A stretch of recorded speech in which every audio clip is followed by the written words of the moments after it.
আসসালামু আলাইকুম। অনার্স দ্বিতীয় বর্ষের শিক্ষার্থীদের স্বাগত জানাচ্ছি তোমাদের পরীক্ষা সন্নিকটে। তো তোমাদের আবশ্যিক ইংরেজির গ্রামার অংশের খুবই গুরুত্বপূর্ণ একটি টপিক হচ্ছে ডব্লিউএস কোয়েশ্চেন। সো আজকের ক্লাসে আমরা ডব্লিউএস কোয়েশ্চেন নিয়ে বিস্তারিত আলোচনা করব, কীভাবে গঠন করতে হয়, নিয়মগুলো জেনে নেব ইনশাল্লাহ। খুব শর্টলি জেনে নেব, অল্প 2-3টা নিয়মের মধ্যে আমাদের পুরো ক্লাসটা শেষ হয়ে যাবে এবং আশা করছি এই 2-3টা নিয়ম তুমি যদি মনোযোগ দিয়ে বোঝো তাহলে ডব্লিউএস কোয়েশ্চেনে যে 5 মার্ক বরাদ্দ আছে সেখানে তুমি নিশ্চিত 5 পাবা।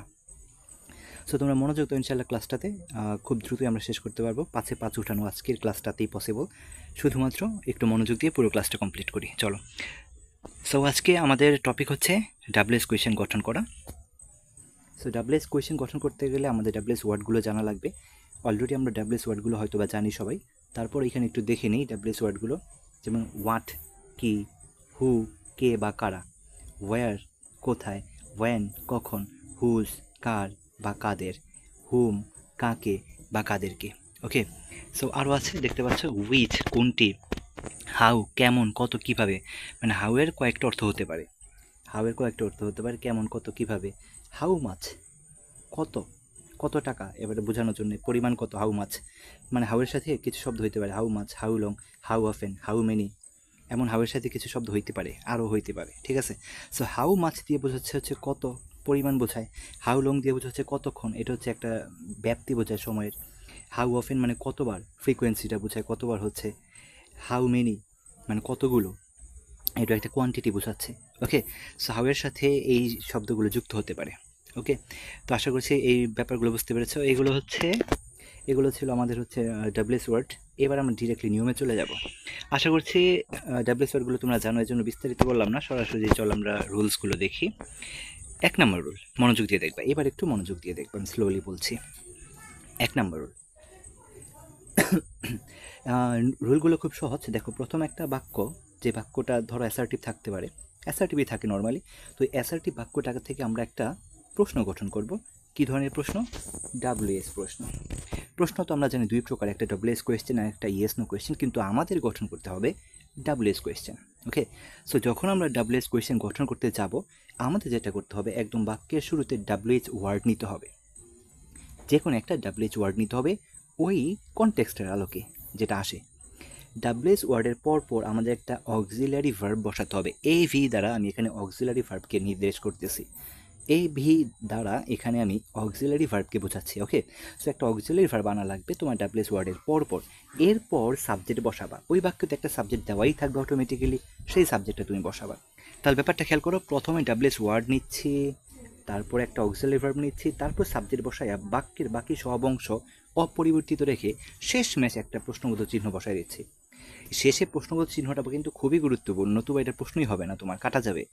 শেষে একটা প্রশ্নবোধক চিহ্ন আমার বসাইতে হবে এবং দ্যাট ইজ ভেরি ইম্পর্ট্যান্ট। ওকে, এটা হচ্ছে প্রথম নিয়ম। এই নিয়মটা থেকে এবার আমরা এক্সাম্পল দেখি। 1 নম্বর example, he is composing a poem. সে একটা কবিতা কম্পোজ করতেছে, সে একটা কবিতা রচনা করতেছে। এইখানে এবার আমরা প্রশ্ন করব প্রথমে বাংলায়, সে একটা কবিতা রচনা করতেছে। চলো বাংলায় প্রশ্ন করি, সে একটা কি রচনা করতেছে? কি? কবিতা, তাই না? তাইলে সে একটা কবিতা রচনা করতেছে, এই পোয়েম, এই অংশটা থেকে আমরা কোয়েশ্চেন আনতেছি। এ পোয়েম আমরা যখন কোয়েশ্চেন করব তখন এই পোয়েমটা চলে যাবে। ওকে, এ পোয়েম আমরা যখন প্রশ্ন বানাবো তখন আর এ পোয়েম অংশটুকু হবে না, কারণ আমরা এই পোয়েম থেকেই প্রশ্নটা বানাচ্ছি। So he is composing a poem, এটা থেকে যখন আমরা কোয়েশ্চেন বানাবো আ পোয়েম চলে যাবে। দেখো, তাহলে সে কি রচনা করতেছে, এমনটাই তো প্রশ্ন হয়। তাহলে পোয়েমের জায়গায় কি, কি এর ইংরেজি আমরা জানি হোয়াট, তাহলে হোয়াট দ্বারা শুরু হলো। তো যেটা বলছিলাম, প্রথমেই ডাব্লিউএইচ ওয়ার্ড, তারপর হচ্ছে একটা অক্সিলারি ভার্ব প্রয়োজন, হোয়াট একটা অক্সিলারি ভার্ব প্রয়োজন। এই বাক্যে অক্সিলারি ভার্ব হিসেবে ইজ বসবে, কারণ অলরেডি ইজ দেওয়া আছে। আর হোয়াটের সাথে নর্মালি আমরা ইজ বসে যদি সেটা সিঙ্গুলার সাবজেক্টকে নির্দেশ করে, এখানে হিকে নির্দেশ করতেছে, দ্যাট ইজ ওয়াই এখানে হোয়াটের পর ইজই বসবে, তাই না? আচ্ছা, হোয়াট লিখলাম, অক্সিলারি ভার্ব লিখলাম, ইজ, তারপর সাবজেক্ট ব্যবহার করব। এখানে সাবজেক্ট আছে হি, তাহলে নিয়মটা আমাদের যে রুলটা আছে, রুল অনুযায়ী প্রথমে আমরা ডাব্লিউএস ওয়ার্ড আনলাম, তারপর অক্সিলারি ভার্ব, এখানে ইজ আছে, আমরা অক্সিলারি ভার্ব ব্যবহার করলাম। অক্সিলারি ভার্বের পর এখানে সাবজেক্ট ছিল হি, আমরা এই সাবজেক্ট এখানে ব্যবহার করে দিলাম। খেয়াল করছো? সো কি হলো, হি ইজ কম্পোজিং আ পোয়েম, উত্তর হলো হোয়াট ইজ হি কম্পোজিং, বাকি সব এক। হোয়াট ইজ হি কম্পোজিং, বাকি সব এক, এবং শেষে একটা প্রশ্নবোধক চিহ্ন। আশা করছি তোমরা বুঝতে পেরেছো, ঠিক আছে? বুঝতে পারলে কমেন্ট সেকশন অবশ্যই জানাবা, আর হচ্ছে পরবর্তীতে আমি কাজ দেবো সেগুলো করবা। বাই দ্য ওয়ে, আমরা সেকেন্ড এক্সাম্পলটা একটু দেখি। ওকে, দেখো সেকেন্ড এক্সাম্পল বলা হচ্ছে Rakib is going to Chittagong. Rakib is going to Chittagong, Rakib চট্টগ্রামে যাচ্ছে। রাকিব চট্টগ্রামে যাচ্ছে। রাকিব কোথায় যাচ্ছে? তাহলে প্রশ্নটা হচ্ছে কি কোথায় যাচ্ছে, তাহলে এই টু চট্টগ্রাম এটা থেকে আমরা প্রশ্ন আনতেছি, তাই না? রাকিব কোথায় যাচ্ছে, তাহলে টু চট্টগ্রাম বাদ। যখন আমরা কোয়েশ্চেন করব এই টু চট্টগ্রামটা বাদ হয়ে যাবে, এখান থেকে তো আমরা প্রশ্নটাই আনতেছি, তাই তো? ওকে, তাহলে কোথায় ইংরেজি কি? দুঃখিত, কোথায় ইংরেজি হচ্ছে ওয়্যার। তাহলে আমরা এই যে ডব্লিউএস ওয়ার্ড যেটা ইউজ করবো সেটা হচ্ছে ওয়্যার। ওয়্যারের পর একটা অক্সিলারি ভার্ব লাগবে, এই যে ইজ, আমরা অক্সিলারি ভার্ব ব্যবহার করলাম, ইজ রাকিবের সাথে ইজ হয়। ওয়্যার ইজ, সাবজেক্টে ব্যবহার করবো, সাবজেক্ট এখানে রাকিব, লিখলাম রাকিব। ওয়্যার ইজ রাকিব, বাকি যা আছে তাই আছে, গোয়িং, লিখলাম going. Where is Rakib going, where is Rakib going, এবং শেষে একটা প্রশ্নবোধক চিহ্ন। আশা করছি বুঝতে পেরেছ। উদাহরণ নম্বর 3 দেখো, we should respect our teachers. We should respect our teachers, আমাদের উচিত আমাদের শিক্ষকদের সম্মান দেওয়া। প্রশ্নটা কি, কাদেরকে সম্মান দেওয়া উচিত? আমাদের কাদেরকে সম্মান দেওয়া উচিত, তাইলে কাদেরকে সম্মান দেওয়া উচিত এই অংশটুকু থেকে আমরা কোশ্চেন আনতেছি, তাই না? আচ্ছা, কাদেরকে ইংরেজি কি? আমরা একটু আগে দেখেছি হোম অর্থ কাদেরকে বা কাকে, হোম অর্থ কাদেরকে বা কাকে। তাহলে ডাবলএইচ ওয়ার্ড হিসেবে আমি হোম ব্যবহার করলাম। এরপর একটা অক্সিলারি ভার্ব লাগবে, দেখো এখানে অক্সিলারি ভার্ব শুড দেওয়া আছে, লিখলাম শুড। তারপর হচ্ছে সাবজেক্ট, এখানে সাবজেক্ট আছে উই, লিখলাম we. Home should we, home should we, বাকি অংশ রেসপেক্ট আছে, আমরা রেসপেক্ট শব্দটা ব্যবহার করে দিলাম। শেষে প্রশ্নবোধক চিহ্ন, হুম শুড উই রেসপেক্ট, আমাদেরকে কাদেরকে সম্মান করা উচিত, হুম শুড উই রেসপেক্ট। আশা করছি তোমরা এই 3টা এক্সাম্পল বুঝতে পেরেছো। নিয়ম এই একটাই, নিয়মটা কি? নিয়মটা হচ্ছে ডাবলএস ওয়ার্ড, তারপরে হচ্ছে অক্সিলারি ভার্ব, তারপর সাবজেক্ট। 1 নম্বর নিয়ম থেকে শেষ। এবার চলো আমরা এখানে কিছু এক্সাম্পল প্র্যাকটিস করবো। ও আরও কয়েকটা এক্সাম্পল আছে, এগুলো একটু দেখে নিই প্লিজ, এগুলো একটু দেখে নিই। গুরুত্বপূর্ণ একটা এক্সাম্পল এখানে দেখো, I have eaten rice, I have eaten rice, আমি ভাত খেয়েছি। তাহলে প্রশ্নটা হচ্ছে আমি কি খেয়েছি, কি খেয়েছি থেকে কোয়েশ্চেন হবে, তাই না? তাহলে কি খেয়েছি থেকে কোয়েশ্চেন যখন হবে, তাহলে কি এর ইংরেজি হোয়াট, আমরা হোয়াট ব্যবহার করলাম। তারপর হচ্ছে কি অক্সিলারি ভার্ব আসবে, এখানে অক্সিলারি ভার্ব হিসেবে হ্যাভ দেওয়া আছে, আমি হ্যাভ ব্যবহার করলাম। এইবার সাবজেক্ট আসবে, অক্সিলারি ভার্বের পরে সাবজেক্ট আসবে। তবে এখানে ফ্যাক্ট হচ্ছে সাবজেক্ট যদি অ্যাসার্টিভ সেন্টেন্সে, মানে তোমার প্রশ্নটার মধ্যে যদি সাবজেক্ট যদি অ্যাসার্টিভ সেন্টেন্সে ফার্স্ট পারসন দেওয়া থাকে, মানে আই আর উই দেওয়া থাকে, অ্যাসার্টিভ সেন্টেন্সে যদি সাবজেক্ট আই আর উই দেওয়া থাকে, তুমি যখন ডাবলএস কোয়েশ্চেন করবা তখন সাবজেক্ট ইউ বানাইতে হবে, ঠিক আছে? যদি আই এবং উই থাকে, তুমি এটা যখন প্রশ্ন করবা ইউ লিখতে হবে, ইউ লিখতে হবে, ইউ লিখতেই হবে, নতুবা কাটা যাবে। ওকে, সো কি ব্যাপারটা খেয়াল করো, এখানে সাবজেক্ট ছিল আই, তাই না? তো এখন আমি যখন প্রশ্ন করছি তখন ইউ বানাই দিছি। ক্লিয়ার ব্যাপারটা? Okay, I have eaten rice, what have you eaten, what have you eaten. পরের এক্সাম্পলে দেখো, it has been raining for 3 hours, it has been raining for 3 hours, 3 ঘন্টা যাবৎ বৃষ্টি হচ্ছে। তাহলে এবার আমাদের প্রশ্নটা উঠতেছে কোথায়, এইখানে এখন আমাদের প্রশ্নটা জাগতেছে এইখানে যে কতক্ষণ ধরে বৃষ্টি হচ্ছে, কতক্ষণ ধরে বৃষ্টি হচ্ছে, তাই না? ফর 3 আওয়ার্স, কতক্ষণ ধরে বৃষ্টি হচ্ছে, এখান থেকে আমাদের কোয়েশ্চেনটা জাগলো। তাহলে কতক্ষণ ইংরেজি কি, হাউ লং, আমরা একটু আগে দেখলাম হাউ লং, কতক্ষণ। এরপর অক্সিলারি ভার্ব হিসেবে আনলাম has, how long has, how long has, auxiliary ভার্বের পর সাবজেক্ট ব্যবহার করলাম it, how long has it, তারপর যা আছে তাই, how long has it been raining, শেষে প্রশ্নবোধক চিহ্ন। Got it? Okay, next one, I'm 18 years old, I'm 18 years old, আমার বয়স 18 বা আমি 18 বছর বয়সী। তাহলে আমার প্রশ্নটা জাগতেছে হচ্ছে কোথায়, আমার বয়স কত, তাই না? তাহলে কত, এই যে বয়স কত, এটার মধ্যে আমাদের প্রশ্ন জাগতেছে, 18 বছর বয়স যেটা, এইখানে আমাদের প্রশ্ন জাগতেছে।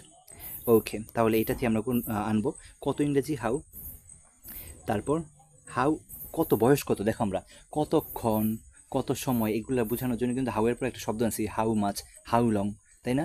হাউ ফার, এরকম করে আনছে কিন্তু। সো হাউ বয়স কত বোঝানোর জন্য হাউ ওল্ড এটাও আনতে হবে, হাউ ওল্ড, ওল্ড শব্দটা হাউ এর সাথে যুক্ত করে দিতে হবে বয়স কত বোঝানোর জন্য। ওকে, সো আমরা ওল্ড শব্দটা হাউ এর সাথে যুক্ত করে দিলাম, হাউ ওল্ড।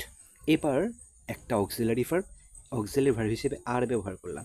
এখন কথা হচ্ছে অক্সিলারি ভার্ব হিসেবে এখানে এম আছে, কিন্তু আমি এখানে আর কেন ব্যবহার করলাম, বিকজ এম ব্যবহার হয়েছে এই আই সাবজেক্টের প্রেক্ষিতে, কিন্তু আমি আর ব্যবহার করলাম ইউ সাবজেক্টের প্রেক্ষিতে।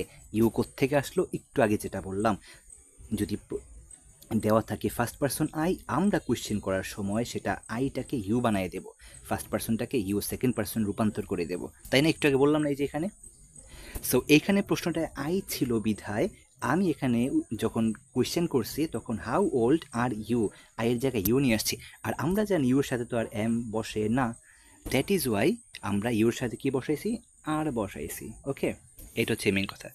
I think it is clear now. Okay, এইগুলো ছিল হচ্ছে এক্সাম্পল। এইবার চলো কিছু প্রিভিয়াস ইয়ার্সের কোয়েশ্চেন দেখি।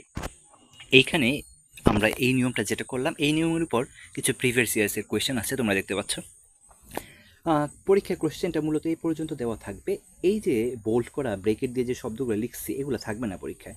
এটা আমি হচ্ছে লিখছি হচ্ছে তোমাদের একটু সাহায্য করার জন্য। এগুলো হচ্ছে অ্যান্সার হিন্টস, এটা দেখে তুমি বুঝতে পারবে কীভাবে অ্যান্সারটা শুরু করতে হবে। জাস্ট এই জন্য পরীক্ষার প্রশ্নে কিন্তু এটা উল্লেখ থাকবে না, মাইন্ডেড, ঠিক আছে? এটা হচ্ছে আমার শিটের মধ্যে শুধু আছে। তাহলে প্রথম প্রশ্নটা, এটা আমাদের বিগত সালের একটা প্রশ্ন। Chris was in Japan when the earthquake struck.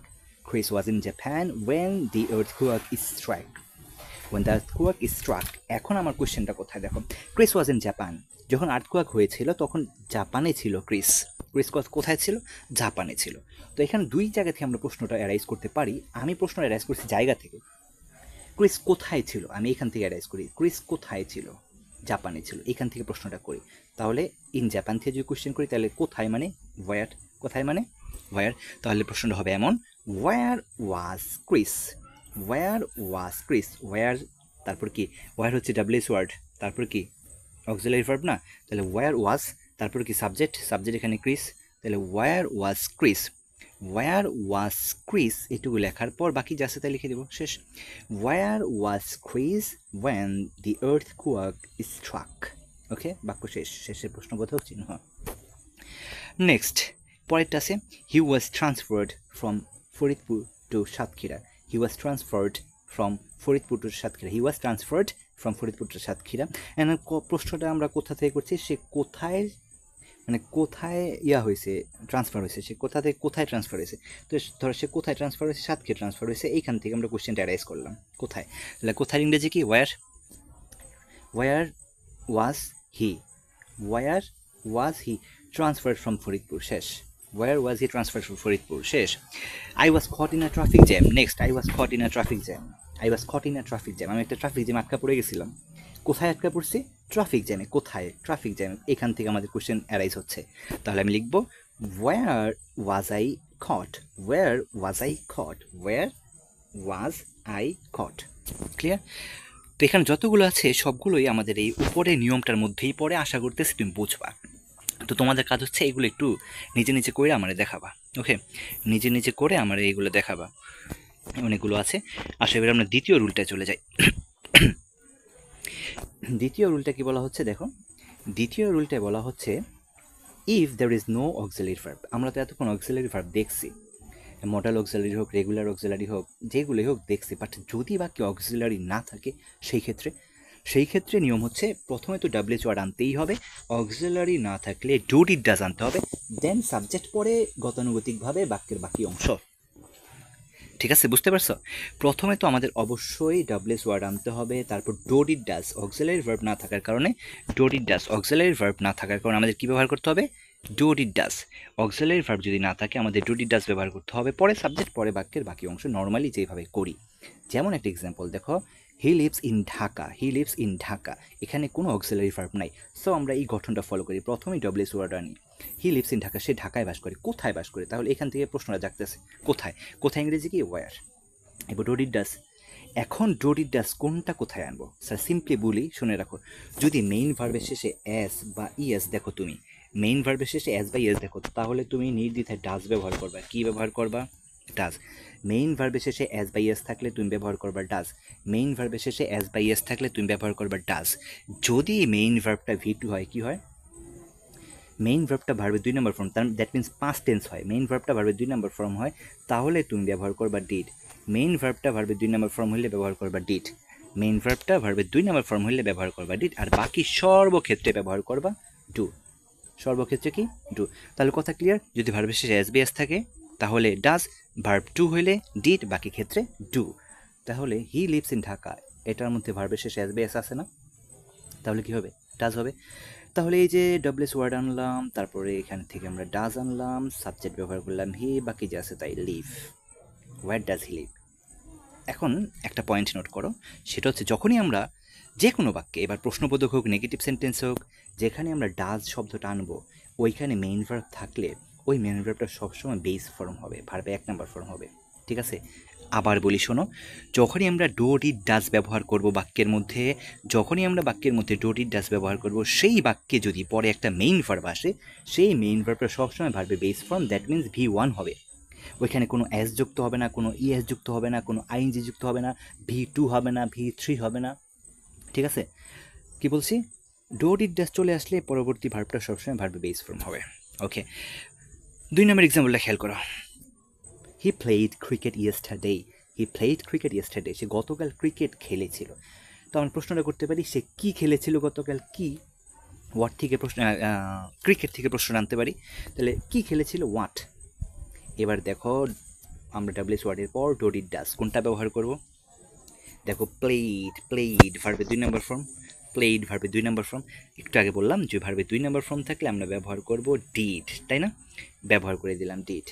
What did, তারপর সাবজেক্ট যা আছে তাই, হি play yesterday, what did he play yesterday. তাহলে এখানে হচ্ছে what did he play yesterday, ঠিক আছে? ডিড এনেছি হচ্ছে যে প্লেড। এরপর দেখো এই ডিডের পর আমি কিন্তু প্লে ভার্বে 1 নম্বর ফর্ম লিখছি, যেটা একটু আগে বললাম যে ডো ডিড আসলে পরবর্তী ভার্বটা মেইন ভার্বটা V1ই হবে সব সময়। For example, the children like sweets most. The children like sweets most, বাচ্চারা সুইট মিষ্টি অনেক পছন্দ করে। তাহলে যে বাচ্চারা মিষ্টি অনেক পছন্দ করে, আমি বললাম কি পছন্দ করে, কি, এই সুইট থেকে আমরা প্রশ্ন রাখলাম কি পছন্দ করে। তাহলে what do the children like most, এখানে মোস্ট শব্দটা থেকে যাবে, ঠিক আছে? এখানে মোস্ট শব্দটা আমরা রেখে দেবো, শুধুমাত্র যেই শব্দটা থেকে আমরা প্রশ্ন আনছি ওইটা উঠাই দেবো। এই সুইট শব্দটা থেকে আমরা প্রশ্ন আনছি, তাই না? শুধুমাত্র সুইট শব্দটা আমরা উঠাই দেবো, সুইট শব্দটা উঠাই দেবো। What do the children like most, what কেন আসলে, ওই যে কী পছন্দ করে, কি এর ইংরেজি হিসেবে হোয়াট। তারপর হচ্ছে কি ডো ডিড ডাজ। এখন দেখো লাইক এখানে main verb, like main verb, as বা ইয়েসও নাই, আবার V2ও নাই, সো ডু হবে, যেটা একটু আগে বললাম, অ্যাজ বা ইয়েস থাকলে ডাজ, V2 থাকলে ডিড, অন্যথায় ডু। এই জন্য এখানে আমরা ডু ব্যবহার করলাম। What do the children, subject, এই যে WS word do did does পরে subject, what do the children like most. আশা করছি বুঝতে পারছো। সো এই 3টে এক্সাম্পল বুঝলে নিজেই তোমরা বাকি প্রিভিয়াস ইয়ার্সের কোয়েশ্চেনগুলো করতে পারবা। এখানে 5টার মতো দেওয়া আছে, ট্রাই করবা। আমি এবার অ্যান্সার হিন্টস দিয়ে দিছি, আবারও বলতেছি পরীক্ষা কিন্তু এইগুলো থাকবে না, কেমন? পরীক্ষা শুধু এই প্রশ্নটুকু থাকে, এই প্রশ্নটুকু, এই অ্যান্সার হিন্টস দেওয়া থাকবে না। আমি অ্যান্সার হিন্টসটা দিয়ে দিছি তুমি যাতে একটু করতে সহজ হয়। তাহলে আরেকটা নিয়ম দেখি আমরা, ওইগুলো করে আমাকে জমা দেবা, ওকে? অবশ্যই জমা দেবা। নিচের এই নিয়মটা দেখো, রুল নাম্বার 3 কী বলা হচ্ছে, if the question arises from subject, যদি কোয়েশ্চেনটা এই অ্যাসার্টিভ সেন্টেন্সের সাবজেক্ট থেকেই ওঠে, মানে আমরা এতক্ষণ কোয়েশ্চেন করলাম কিন্তু বাক্য একটু শেষ দিক দিয়ে সাবজেক্টটা কিন্তু অক্ষত ছিল, তাই না? সাবজেক্টটা কিন্তু আমরা সবসময় একই রাখছিলাম, পাল্টাই নেই সাবজেক্টটা। এখন যদি সাবজেক্ট থেকেই প্রশ্ন ওঠে সেক্ষেত্রে কী করবো? কিচ্ছু না, শুধুমাত্র শুরুতে একটা ডাব্লিউএস ওয়ার্ড নিয়ে আসবো, শুধুমাত্র শুরুতেই একটা ডাব্লিউএস ওয়ার্ড নিয়ে আসবো, ওই সাবজেক্টটা বাদ দিয়া, ওই সাবজেক্টটা বাদ দিয়ে শুরুতে একটা ডাব্লিউএস ওয়ার্ড নিয়ে আসবো, বাকি সব এক, কোনো পাল্টাপাল্টি নেই, বাক্যটায় কোনো এদিক সেদিক নেই, বাক্যটা যেমন আছে তেমনই, শুধুমাত্র শুরুতে একটা ডাব্লিউএস ওয়ার্ড বসবে, আর কিছু না। দেখো example, Kazi Nazrul Islam is a rebel poet. Kazi Nazrul Islam একজন বিদ্রোহী কবি। প্রশ্নটা জাগতেছে এইখান থেকে, কাজী নজরুল ইসলাম একজন বিদ্রোহী কবি। কে বিদ্রোহী কবি? কে বিদ্রোহী কবি? যদি আমরা এইখান থেকে প্রশ্নটা জাগাই, কে বিদ্রোহী কবি, তাহলে কাজী নজরুল ইসলাম। তাহলে কে এর ইংরেজি কি? হু। আমরা শুরুতেই হু ব্যবহার করে বাকি সব এক রেখে দিয়েছি। Who is a rebel poet, who is a rebel poet, শেষ। পরে William Shakespeare wrote Hamlet. William Shakespeare wrote Hamlet. William Shakespeare Hamlet লিখেছেন। কে হ্যামলেট লিখেছেন? কে হ্যামলেট লিখেছেন? উইলিয়াম শেক্সপিয়ার থেকে কোশ্চেনটা উঠতেছে, তাই না? এই সাবজেক্ট থেকে কোশ্চেনটা উঠতেছে, তো সাবজেক্টটা বাদ দিয়ে আমরা শুরুতেই হু লিখে দিলাম, হু রোট হ্যামলেট, হু রোট হ্যামলেট, শেষ। আশা করছি বুঝতে পারছো। 3 নম্বর example, reading is a good habit. Reading is a good habit, পড়া একটা ভালো অভ্যাস। কি একটা ভালো অভ্যাস? কি পড়া, তাহলে এই রিডিংটা বাদ দিয়ে দাও। রিডিং বাদ দিয়ে কী নিয়ে আসো, কি মানে what is a good habit, what is a good habit. Okay, তো প্রিভিয়াস ইয়ার্সের 3টা কোশ্চেন দেখো, এখানে একই অবস্থা।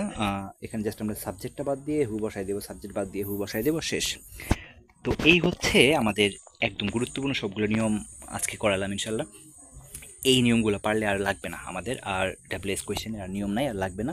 পরীক্ষায় সবগুলো কোয়েশ্চেন অ্যান্সার পারবা। 8টা কোয়েশ্চেন আসে পরীক্ষার মধ্যে, 5টার উত্তর দেওয়া লাগে, তুমি 8টাই পারবে ইনশাল্লাহ, আশা করছি। তো তোমরা ইনশাল্লাহ এইগুলো যে প্র্যাকটিসগুলো উপরে দেওয়া আছে, প্র্যাকটিসগুলো করবা, করার পর অবশ্যই আমার কাছে জমা দেবা। নেক্সট কোনো যদি কোয়েশ্চেন থাকে সেটা অবশ্যই জানাবা, ইনবক্সে হোক বা কমেন্ট সেকশনে হোক জানাবা, ঠিক আছে? সো ইনশাল্লাহ নেক্সট ক্লাসে আমরা অন্য কোনো গ্রামাটিক্যাল টপিক নিয়ে আলোচনা করবো। সো আজকে ভালো থাকো, আল্লাহ হাফেজ।